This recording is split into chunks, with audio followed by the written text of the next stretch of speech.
Mr. Speaker, Mr. Vice President, members of Congress. Well, I think it was a more subdued address than we're used to seeing in that environment, and I think that the President was a lot less specific about the kinds of programs that he was going to propose. It was much more of a unifying, higher-level speech than we're used to seeing. The idea of America endures.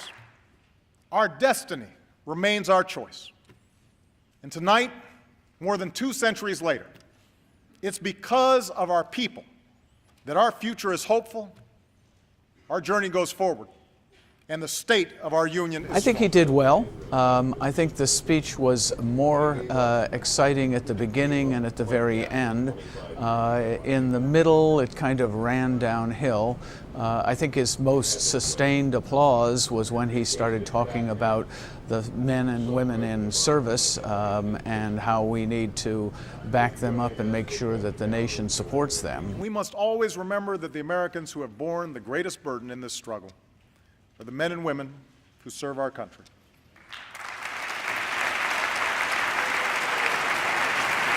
So that was a high point of the speech, if only because the whole House jumped to its feet and applauded. Our debt is the product of acts by many presidents and many Congresses over many years. It's a very effective speech because he spoke directly to camera. It was very personable. On the other hand, I did think he was a bit alarmist about where we are in terms of our nation. Our nation is approaching a tipping point. We're at a moment where if government's growth is left unchecked and unchallenged, America's best century will be considered our past century. Ms. Bachmann was also alarming.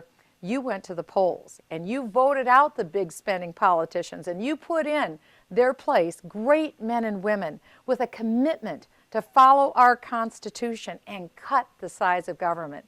I believe that we're in the very early days of a history-making turn in America. I didn't see any degree of bipartisanship there. What I saw was, Mr. President, you do what we want to do. We're in the driver's seat right now.